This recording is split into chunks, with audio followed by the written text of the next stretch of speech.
Караколго барып келатып, ошондо чоң катуу кырсык болуп, ошондон улам басуу мүмкүнчүлүгүмдөн ажырадым. Негизи басып жүрүп, баспай калган адам аябай жаман нерсе ошол экен да. Башынан кайра үйрөнгөнгө туура келет экен. Мени врачтар даже отурбайт деп айткан эле да. Жашоого мындай көз карашым вообще башкача болчу. Өзүм кол салып анын күндөрүм болгон. Анан азыр мурунку Света менен азыркы Светаны тандаса, азыркы Светаны тандамак. Жашоо ар дайым биз ойлоп кыялдангандай болбойт. Биз дайым бороон чапкындардын жана сыноолордун ортосунда жарык табарыбызга ишенишибиз керек. Биз бүгүн жол кырсыгына кабылып, эки бутунан майып болуп калган Света тууралуу баяндайбыз. Ал бардык кыйынчылыктарга карабастан кайраттуулуктун, чечкиндүүлүктүн жана жашоого болгон укмуштуу эрктин символу болуп калды. Окуп жүрүп иштеп, андан кийин турмушка чыгып кеттим жети өгүзгө. 2009-дарда чыктым. 19 жаштарымга, 18-19 жаш болчу. Ошол жакта жүрүп, анан эки балалуу болдук, бир кыз, бир эркек балалуу болуп, анан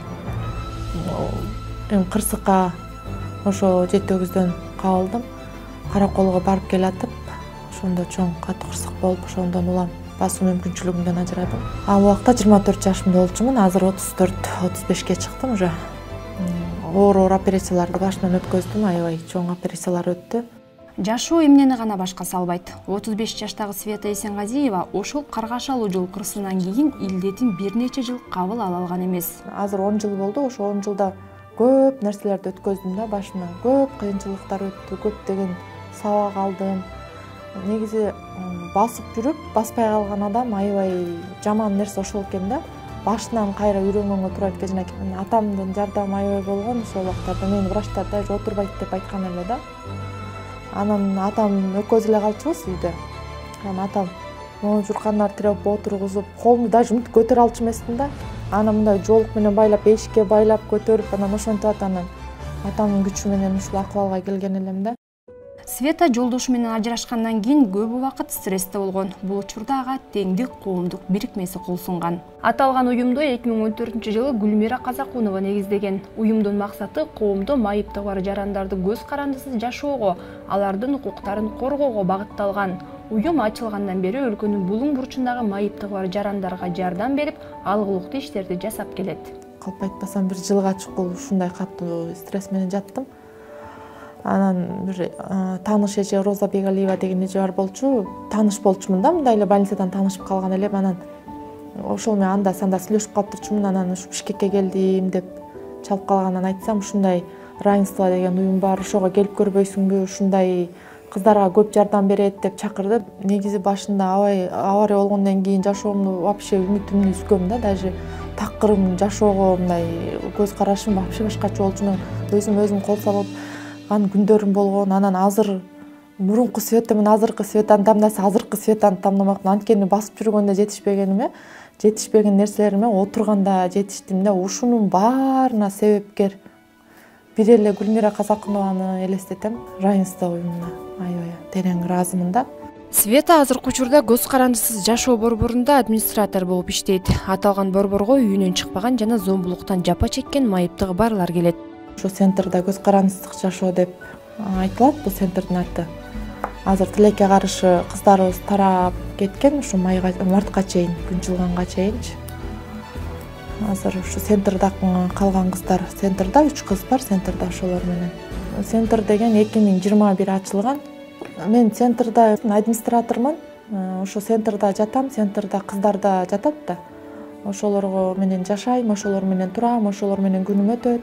Шыгылып эле ошо центрдин ичиндебиз да. Бияққа келгенде биринчи эле жалаң гигиена жагын үйрөтөбүз. Анан бара анан аттарын жазганды, кол койгонду үйрөтөбүз да. А так бизге деген элементарный чачтарын, тырмактарын, элементарный ол бестерин салына албаган кыздар келет да. Үйдөн чыкпаган, эч жакты көрбөгөн кыздар келип түшөт да. Бүт баарын үйрөтөбүз, эми өздөрүнө эмне керек болсо. Жолдо жүрүү эрежелерин үйрөтөбүз, жолго алып чыгабыз, магазинге алып барабыз, соода кылганды, акчаны, ошонун баарын үйрөтөбүз да. Азыр Светанын жашоосу таптакыр өзгөргөн. Ал учурда башка майыптыгы барларга үмүт берип, өз алдынча жашоого тарбиялайт. 27 жаштагы Мадина 2 жыл мурун Ош шаарынан келген. Ал мында жашап көп нерсени үйрөнүп жатат. Улуттук коомдук фонду менен иштешкен биринчи. Ошол уюм аркылуу равенство Гүлмира эже менен таанышып калгам да, ошол аркылуу фонд аркылуу 2014-жылы таанышкам. Мурун аябай мындай тартынчаак эле, мындай сүйлөбөйт болчумун аябай эле. Мындай ушу равенствого кошулгандан бери мындай тартынбай калдым да, тартынбай сүйлөп, башка жерлерге барып аябай активный катышып калдым да. Мурун аябай сүйлөөчү эмесмин, мындай тартынып, бир сүйлөсө макул сиздерге туура деп эле жүрчүмүн да. Өз алдынча жүргөндү үйрөндүм. Азыр таксиге чакырып өзүм деле барып келе алам да. Досторум менен жолукканга барып келем. Өз алдынча жүргөндү үйрөндүм бул жактанчы. Көп эле пайдалуу жактары көп болду десем болот да. Мында келгендер бош убактысында бири-бири менен сырдашып, ырдап, шаңдуу отурушат. Багыт сууну көңүл бири келген, учкан куштай сызып күндөрүң эримен, аруу таңдай маанай арылганың, шаңга бөлүп барын күлгөнүң мени, билип жаман жолго баспагың, ак телиңди таза бойдон сактагың, адам бойдон калып өзгөрбөй, адал иштеп асыл ойдон качпагың. Keçir ötkündü, geçirgin düşman köpündü, kötörüp alsız çökündüm, jardan bergin, geçirgin buttan çalgandım, geçirgin güyü salgandım, hankeni ömür çalgan bu bir tuğanım. Кеччүлөр кетет, калчулар калат. Анан тихий час болуп эс алышат кыздар. Эс алып тургандан кийин кечки тамагыбызга киребиз. Кечки тамак жасап ичип алгандан кийин анан кыздар бош болот ошол убактарда. Ал убактарда ырдашат, чогуу отуруп ырдашат. Чогуу отуруп туулган күндөр болуп калат. Ата-энелер кээ бирлер бияктан тозуп койгула деп торт алып келип берет. Аны жешет, бийлешет, каалоо тилек айтышат. Өзүбүздүн көңүлүбүздү өзүбүз көтөрөбүз да, короче. Муңайып калбашыбыз керек да. Көрсөтүп кетелиге мактанып.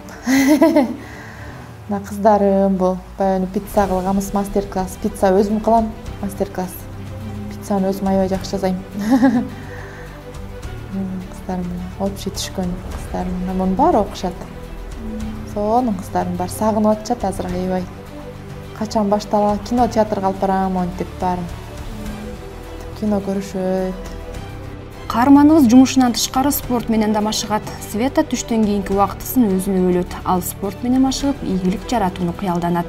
Света майып арабачандар арасында 1000 метр аралыкта жарышуу боюнча биринчи орунду ээлеген жана кыздар арасындагы кол күрөштө республиканын чемпиону болгон. Максаттарым аябай көп, бирок спорт жагына машыгып, ушу спорттон нерсени эметсем дейм да, ийгиликтерге жетким келет да көп. Ошо спорттор менен машыгып, убактым болсо баардык спортко бармакмын, өзүмдү сынапчы. Ийгиликке жетким келет ушу спорт менен, максатым да ошол. Негизи адам баласы максат кое бериш керек да. Үмүт кыла бериш керек деп коет го. Максат менен жүрүш керек. Теңдик коомдук бирикмесинин ассоциация Күнүс Финляндия, Европадагы коопсуздук жана кызматташтык уюму, Бириккен Улуттар уюмунун адам укуктары боюнча жогорку комиссардын аппараты жана ФСДС коомдук фонду колдоо көрсөтөт. Жыл сайын Кыргызстанда майыптыгы бар адамдардын саны өсүүдө. Учурда өлкөдө эң аз дегенде 200 миңден ашык адамдын майыптыгы бар. 2019-жылдын 14-мартында Кыргыз өкмөтү Бириккен Улуттар уюмунун адам укуктары жөнүндөгү конвенциясын ратификациялаган. Ага ылайык өкмөт майыптыгы бар жарандардын укуктарын коргоого, жумуш менен камсыз кылууга жана ыңгайлуу шарттарды түзүп бериши керек болчу. Бирок ага карабастан бийлик тараптан алгылыктуу иштер аткарыла элек. Өлкөдө майыптыгы бар жарандардын басымдуу бөлүгү бейөкмөт уюмдардын колдоосу менен гана билим алып жумушка орношушат. Бирок жумуш менен камсыз болгондордун саны кыйла эле аз. Алардын укуктарынын корголушуна, жумуш менен камсыз болуусуна көп учурда эл аралык жана бейөкмөт уюмдар, ошондой эле фонддор таасир этишет.